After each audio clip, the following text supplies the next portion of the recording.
स्वागत है आपका हमारे चैनल एक कहानी सुनो में। अगर आपको हमारे भारत के संस्कृति और पौराणिक कथाएं अच्छी लगती है तो कृपया हमारे चैनल को सपोर्ट करें, लाइक, शेयर और सब्सक्राइब करें। तो आइए आरंभ करते हैं। साथियों, देवताओं के राजा इंद्र के स्वभाव के बारे में भला कौन नहीं जानता। वो जितने अहंकारी, दंभी और लोभी थे, उतने ही दूसरों की उन्नति देखकर जलते भी थे। अपने आगे दूसरे देवताओं को वे बहुत ही छोटा समझते थे।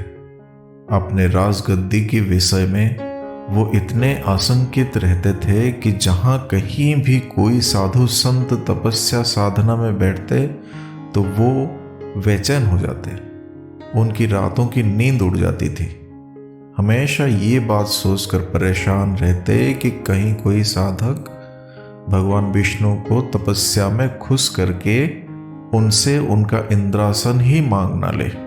और रसिक भी इतने थे कि ज़्यादातर समय रंभा, मेनका और उर्वशी जैसी अप्सराओं के नृत्यों की महफिल सजाए रहते थे। भगवान शिव जी और ब्रह्मा जी उन्हें अक्सर समझाते रहते थे कि वे अपने स्वभाव को बदले, परंतु मजाल है कि इंद्रदेव पर कोई प्रभाव पड़े। साथियों, एक दिन देवर्षि मुनि नारद इंद्र से मिलने इंद्रपुरी पहुंचे। दोनों में बड़ी गहरी बातचीत होने लगी। नारद जी दूसरे देवताओं के महत्व और उनके प्रभाव की आलोचना कर रहे थे कि दूसरे देवता कितने श्रेष्ठ हैं, उनका अपने अपने स्थान पर क्या क्या महत्व है। परंतु इंद्रदेव तो इंद्रदेव हैं, उनको ये सब बातें बिल्कुल भी अच्छी नहीं लगी। दूसरों की महिमा और महत्व का बखान सुनकर इंद्रदेव चिढ़ गए और नारद जी से बोले, हे नारद, आखिर मैं ही देवताओं का राजा देवराज बनाया गया हूं, तो इसलिए मैं ही सब देवताओं में श्रेष्ठ हूं, मैं ही महान हूं, मैं ही इंद्रदेव हूं। फिर आप क्यों बार बार दूसरों की प्रशंसा कर रहे हैं? आप क्यों दूसरों की महिमा का बखान कर रहे हैं? मेरे सामने दूसरे देवताओं की महिमा बखान करना एक तरह से मेरा तिरस्कार है, मेरा अपमान है। क्या आप मेरा अपमान करना चाहते हैं? नारद जी भी नारद जी ही थे, निडर, निसंकोच, बिना किसी लाग लपेट के साफ साफ कहने वाले। उन्हें भला किसी की क्या परवाह थी? वो तो स्वयं ब्रह्मा जी के मानस पुत्र थे। इसलिए देवराज इंद्रदेव की बात सुनकर व्यंग से मुस्कुराए और कहने लगे, देवराज, आप मेरी बातों को अपना अपमान समझते हैं, ये आपका भ्रम है। वैसे भी यदि आप चाहते हैं हर कोई आपका सम्मान करे, तो आप भी दूसरों का सम्मान करना सीखिए। प्रशंसा भी उसी को मिलती है जो दूसरों की प्रशंसा करता है। आपको अगर लगता है कि आप दूसरे देवताओं की निंदा करके उनको तुच्छ समझकर आप सम्मान पा सकते हैं, आप अपने मुकाम पा सकते हैं, तो ये आपकी बहुत बड़ी भूल है। हे देवराज, हमेशा सामने वाले को दर्पण के समान समझना चाहिए। जैसे दर्पण में टेढ़ा मुंह करके देखने पर मुंह टेढ़ा ही दिखाई देता है, उसी प्रकार सामने वाले प्राणी का अपमान करने पर अपमान ही मिलता है और सम्मान करने पर सम्मान ही मिलता है। इंद्रदेव को नारद जी की ये बात बहुत बुरी लगी। उन्होंने कहा, जब मैं राजा बनाया गया हूं तो ये निश्चित है कि दूसरे देवताओं को मेरे सामने झुकना अनिवार्य है। आखिर राजा सर्वोपरि होता है। इंद्र की बात सुनकर देवर्षि नारद ने कहा, क्षमा करें देवराज, ये आपकी भूल है। आप दूसरे देवताओं को अपने प्रजा समझते हैं। ये सत्य नहीं है, जबकि वे आपकी प्रजा नहीं, आपके मित्र हैं, आपके साथी हैं। उनके साथ वैसा ही व्यवहार कीजिए जैसा साथी, मित्रों और सहयोगियों से किया जाता है। बड़प्पन का अहंकार अंत में दुखदायी होता है। ये कहावत तो आपने सुनी ही होगी कि घमंडी का सिर हमेशा नीचा ही होता है। इंद्र ने अभिमानपूर्ण लहजे में जवाब दिया कि नहीं महर्षि, इसमें घमंड वाली कोई बात नहीं है। क्या आप नहीं जानते कि मेरा प्रभाव दूसरों से अधिक है? मैं इंद्र हूँ, मैं वर्षा स्वामी हूँ। मेरी आज्ञा के बिना एक बूंद पानी तक नहीं बरस सकता, और जब पानी नहीं रहेगा तो धरती पर अकाल पड़ जाएगा, चारों ओर हाहाकार मच जाएगा, अन्न उत्पन्न नहीं होगा और सारी दुनिया भूख और प्यास से तड़प तड़प कर मर जाएगी। मनुष्य क्या, देवता भी इसके प्रभाव से नहीं बच पाएंगे। नारद जी बोले, आप ठीक कहते हैं देवराज, किंतु दूसरे देवताओं का महत्व भी कुछ कम नहीं है। जिस प्रकार जीवन के लिए जल आवश्यक है, उसी प्रकार अन्य वस्तुओं का महत्व भी कुछ कम नहीं है। वायु, अग्नि, प्रकाश, इनकी भी उतनी ही महत्ता है। कहने का तात्पर्य ये है कि वरुण देव, अग्निदेव, सूर्य देव, सभी देवता अपनी अपनी शक्तियों के स्वामी हैं। सभी देवता कुछ न कुछ बड़ा करने में समर्थ हैं। आप उनसे मित्रता रखिए, तभी कल्याण होगा, नहीं तो किसी समय विपत्ति में पड़ जाएंगे। बिना सहयोगियों के राज कार्य नहीं चला करता। नारद जी की बात सुनकर देवराज इंद्र जोर जोर से हंसने लगे और बोले, अजय जाइए भी, आप ठहरे महात्मा, शंख बजाने और मजीरे पीटने के सिवा और आप क्या जाने। आप ब्राह्मण हैं, इसलिए इतना डरते हैं। मैं देवता हूं, क्षत्रिय भी हूं, मुझे किसका डर। फिर नारद जी बोले, किसी दूसरे का डर चाहे हो या ना हो, मगर शनि देव का भय आपको पहले सताएगा। यदि कुशलता चाहते हो तो शनि देव से बचकर रहें। वे एक बार कुपित हो जाएं तो सब कुछ तहस नहस कर डालते हैं, और जिसे अपनी कृपा का पात्र बना ले, उसके जीवन में खुशियां ही खुशियां आ जाते हैं। ये कहकर नारद जी वहां से चल पड़े। इंद्र का अभिमान उन्हें खटक गया। साथियों, आपको तो पता ही है, नारद का काम संसार भर का समाचार इधर से उधर पहुंचाना। असल में वे देशाटन के प्रेमी और बातूनी थे, इसलिए घूम फिरकर वे अपना मन बहलाते थे। वैसे देखा जाए तो वे बड़े विद्वान और महात्मा भी थे।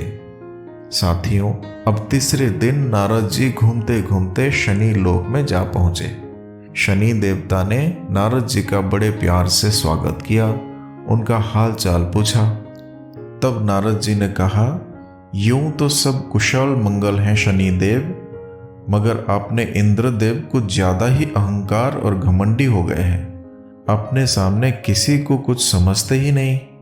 कहते हुए नारद जी ने शनि देव को एक एक करके इंद्र से हुआ पूरा वार्तालाप सुना दिया। इंद्र के अहंकार सुनकर शनि देव ने कहा, आप चिंता ना करें, अगले रविवार को वैकुंठ लोक में सभा होगी, वहीं मैं इंद्र से मिलकर उन्हें समझा दूंगा। उनका सारा अहंकार उसी दिन टूटकर चूर चूर हो जाएगा। अपने सामने दूसरों को तुच्छ समझना तो सचमुच बहुत बुरी बात है। शनि देव को भी इंद्र का अहंकार खटक गया। साथियों, अगले रविवार को वैकुंठपुरी में देवताओं की सभा हुई। सभा के सभापति स्वयं विष्णु जी थे। सभा में सभी देवता उपस्थित थे। सबने अलग अलग समस्याओं पर अपने अपने विचार रखे। शाम होने पर सभा समाप्त हो गई। इसी अवसर पर अचानक शनिदेव और इंद्रदेव का आमना सामना हो गया। शनिदेव तो बड़ी नम्रता और सामान्य रूप से इंद्र से मिले, मगर इंद्र तो इंद्र थे, वो अपने ही अहंकार में चूर रहते थे। शनिदेव को देखते ही उन्हें नारद जी की बात याद आ गई कि शनिदेव से बचकर रहना। बस उस बात के याद आते ही इंद्र का अहंकार जाग उठा और बिना किसी भूमिका के उन्होंने शनिदेव से कहा, शनि जी, सुना है आप किसी का कुछ भी कर सकते हैं, लेकिन मैं आपसे नहीं डरता। मैं देवराज हूँ, देवराज इंद्र, हर बात में आपसे बड़ा हूं, आपसे श्रेष्ठ हूं, आप मेरा कुछ नहीं बिगाड़ सकते। शनिदेव को इंद्र के बातचीत का ढंग अच्छा नहीं लगा। फिर भी उन्होंने अपने को संभाल कर कहा, मैंने तो आपसे ऐसा कुछ भी नहीं कहा देवराज, जो आप इस प्रकार असभ्य व्यवहार मेरे साथ कर रहे हैं। फिर भी समय पर देखा जाएगा कि कौन कितने पानी में है। अभी से मैं क्या कहूं आपको। इंद्र ने शनि देव से झगड़ते हुए कहा कि समय पर क्या, अभी दिखाइए ना, वो समय आप आज ही बुला लीजिए।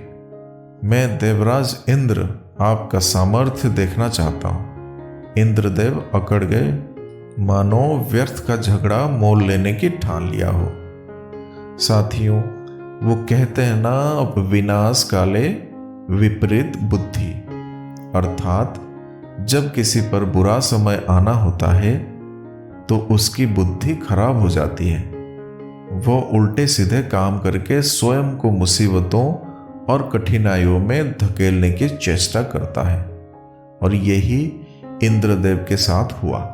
ये सुनकर शनिदेव बोले, आप बड़े अहंकारी हैं देवराज, और आप दूसरों को धमकाया करते हैं, लेकिन मैं फिर भी कहता हूं, इंद्र आपसे नहीं डरेगा। इंद्र की बात सुनकर शनिदेव को क्रोध आ गया। उन्होंने गंभीर स्वर में कहा, देवराज, मैं आपसे विरोध नहीं बढ़ाना चाहता, फिर भी यदि आप अहंकार में चूर होकर दूसरों को अपमानित करना चाहते हैं तो सुन लीजिए देवराज इंद्र, आने वाला कल आपको मेरा भय इतना सताएगा कि आप सोच भी नहीं सकते। यहां तक कि आप खाना पीना तक भूल जाएंगे। हो सके तो कल मेरी पकड़ से बचने का उपाय कीजिएगा। ये कहकर शनिदेव तेजी से एक और चले गए। इंद्र ने फिर उसी तरह अपमान भरी हंसी हंसकर कहा, मैं भी देखता हूं कि आप भी कितने पानी में हैं। इसी प्रकार बड़बड़ाते हुए वह इंद्रलोक की ओर प्रस्थान करने लगे। साथियों, उस रात इंद्र को बड़ा भयानक स्वप्न दिखाई दिया, जैसे कोई काला कलोटा विकराल दैत्य मुंह फैलाए उन्हें निगल जाना चाहता हो। सवेरे नींद से उठकर इंद्र ने सोचा कि उस भयानक स्वप्न का क्या अर्थ हो सकता है। क्या पता कि यह शनि की ही कोई करतूत हो। अवश्य ही वो आज मुझे कोई चोट पहुंचाने की चेष्टा कर सकता है, इसलिए मुझे किसी ऐसी जगह छिप जाना चाहिए जहां वो मुझे ढूंढ ना सके। ऐसा विचार कर उन्होंने झटपट कपड़े बदलकर भिखारी का वेश बनाया और जंगल की ओर निकल गए। किसी को इस बात की भनक तक नहीं पड़ने दी कि वो किस उद्देश्य से कहां और क्यों जा रहे हैं। यहां तक कि अपनी पत्नी इंद्राणी को भी उन्होंने इस संदर्भ में कुछ भी नहीं बताया। किसी को इस विषय में कुछ भी ना बताने का कारण भी था। इंद्र को यह बात मालूम थी कि मेरे स्वभाव और व्यवहार से कई देवता नाराज रहते हैं, रूठे रहते हैं। इसलिए उन्हें शंका हुई कि कहीं ऐसा ना हो वे अब शनि की सहायता करने लगे और उस दशा में मैं अकेला हो जाऊंगा। बस इस विचार के उठते ही उनका साहस टूट गया और वे भयभीत होकर जंगल के घने भाग में जा पहुंचे। साथियों, अब तक दिन का एक पहर चढ़ आया था। इंद्र ने सोचा, आखिर जब शनि ने मुझे चुनौती दी है तो मेरी खोज भी करेंगे। बिना मुझे खोजे तो वो मेरा कुछ बिगाड़ ही नहीं सकते, लेकिन मुझे खोजने में भी कोई कसर नहीं छोड़ेंगे। इसके लिए भले ही उन्हें धरती आकाश एक करना पड़े। अरे हाँ, आकाश के नाम पर ध्यान आया कि कहीं ऐसा ना हो कि वे आकाश मार्ग से उड़ते हुए मुझे यहां देख लें। इसीलिए किसी झाड़ी में छिपकर बैठना चाहिए। आसपास झाड़ियां तो थी, पर उनमें भी दिखाई दिए जाने की आशंका थी। हार कर इंद्र ने एक पुराने पेड़ के कोटर में शरण ली। पेड़ बहुत बड़ा था उनका कोटर बिल्कुल गुफा जैसा चौड़ा और गहरा था। इंद्र उसी में छिपकर बैठ गए। उन्होंने सोचा, शनि देवता लाख सिर पटके मुझे किसी भी सूरत में अब नहीं खोज पाएंगे। चींटी को भी पता नहीं चल सकता कि मैं यहां छिपा हुआ हूं। फिर शनि की तो विसात ही क्या है। शनि का अहंकार आज ही मिट जाएगा। व्यर्थ ही उन्होंने सारे संसार को डरा रखा है। उधर शनि देवता ना कहीं आए न गए। धमकी देने के समय उन्होंने केवल अपनी छाया भर इंद्र पर डाल दी थी। वे अपना काम करते रहे। इंद्र कहाँ है, क्या कर रहे हैं, उससे उन्हें कोई मतलब नहीं था। उन्हें अपनी शक्ति पर विश्वास था। वे जानते थे कि इंद्र चाहे जहां जाए, मेरी छाया अपना प्रभाव अवश्य डालेगी। और ऐसा हो भी रहा था। शनि के बिन कुछ किए ही इंद्र की शांति भंग हो चुकी थी। अपनी सुरक्षा के चक्कर में खाना तो क्या, उन्हें पानी पीने तक मिल नहीं रहा था। बात केवल दिन भर की थी। जब सूरज डूब गया और रात आने लगी, तब इंद्र कोटर से बाहर निकले। चौकन्नी निगाहों से इधर उधर देखा, कहीं कोई न था। समझ गए कि या तो शनि इधर आए ही नहीं, और अगर आए भी होंगे तो थक हार कर लौट गए होंगे। आखिर मुझे खोजना इतना आसान कहाँ था। मेरी गंध तो हवा तक को नहीं मिली। शनि की क्या गिनती है। यही सब सोचते हुए इंद्र मन ही मन खुश हो रहे थे, और होते भी क्यों नहीं। अपनी समझ के अनुसार तो उन्होंने शनिदेव को धोखा ही दे दिया था। अब तो उन्हें उस क्षण का इंतजार था कि कब शनिदेव से भेंट हो और वहां उन्हें अपमानित करे, उनका उपहास उड़ाए। अंधेरा बढ़ता जा रहा था। इंद्र ने अंगड़ाई लेकर देह को एक झटका दिया और जल्दी जल्दी अपने इंद्रलोक की ओर चल दिए। साथियों, दूसरे दिन सुबह सुबह उनका सामना शनिदेव से हो गया। शनिदेव उन्हें देखकर अर्थपूर्ण मुद्रा में मुस्कुराए। इंद्रदेव उनकी मुस्कान में छिपे व्यंग को ना समझ सके और विजय के मद में चूर होकर बोले, कहिए शनिदेव, कल का पूरा समय निकल गया और आप मेरा कुछ भी बिगाड़ नहीं सके। अब तो कोई संदेह नहीं है कि मेरी शक्ति आपसे अधिक है। मैं आपसे बड़ा हूं, मैं आपसे श्रेष्ठ हूं। इंद्र की बात सुनकर शनिदेव ठहाका मारकर हंसने लगे। उनको इस प्रकार हंसते हुए देखकर इंद्रदेव झुंझला उठे और बोले, आपको हंसी आ रही है, लेकिन आपकी जगह पर कोई दूसरा होता तो शर्म के मारे मुंह छुपा लेता। आपने कल बड़े ताव से मुझे पकड़ लेने की चुनौती दी थी, लेकिन पकड़ना तो दूर, आप मुझे छू भी नहीं सके। क्या यही आपका सामर्थ्य है? इसी बल पर आप फूले फूले फिरते हैं। दरअसल नारद जैसे लोगों ने आपको बेवजह सिर पर चढ़ा रखा है, और वे ही आपका नाम लेकर दूसरों को डराते रहते हैं। आप में कितना बल है, कितना सामर्थ्य है, ये मैं देख चुका हूं। शनिदेव ने हंसते हुए कहा, आप जैसे बुद्धिमान को कौन समझाए। आप हारे और मैं जीता, फिर भी आप मुझे धिक्कार रहे हैं। जाकर किसी विद्वान को ये सारी घटना सुनाइए, तब पता चलेगा आप कितने बुद्धिमान और साहसी हैं। इंद्र ने आंखें निकालकर पूछा, क्या कहा? मैं हार गया हूं? कैसे? आप अपनी विजय का प्रमाण तो दीजिए। खाली कह देने से क्या होता है? इस प्रकार से तो मैं भी कह सकता हूं कि विजय मेरी हुई है। कल का पूरा दिन निकल गया, आखिर क्या बिगाड़ पाए आप मेरा? ना ही आप मुझे खोज पाए, ना ही छू पाए। पूरी तरह स्वस्थ और निश्चित आपके सामने खड़ा हूं मैं। अगर ऐसी बात है तो सुनो पहले। परसों मेरे द्वारा कहे गए शब्दों पर गौर करो। शनिदेव ने कहा, मैंने कहा था कि कल आप खाना पीना भूल जाएंगे। वही बात हुई। आप मेरे भय से पेड़ के कोटर में छुपे रहे। दिन भर न खाया न पिया। आपने मारे भय के बाहर झांका तक नहीं। ये मेरी छाया का ही प्रभाव था जो मैंने आप पर उसी समय डाल दी थी जब परसों हमारी भेंट हुई थी। मुझ में इतनी शक्ति है कि स्वयं ना जाकर अपनी छाया से ही किसी को पकड़ लेता हूं। उसी छाया के प्रभाव से आप डर कर भागे और दिन भर बिना कुछ खाए पिए कोटर में छिपे रहे।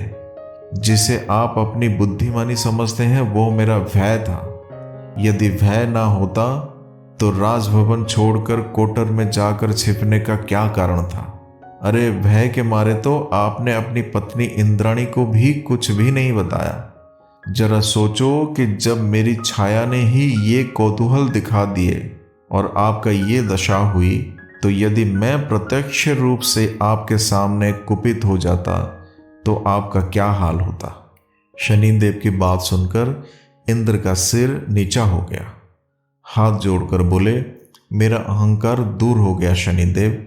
सचमुच आप मुझसे अधिक समर्थ और प्रभावशाली हैं। मुझे मेरी धृष्टता के लिए क्षमा करें। नारद जी ने सत्य ही कहा था।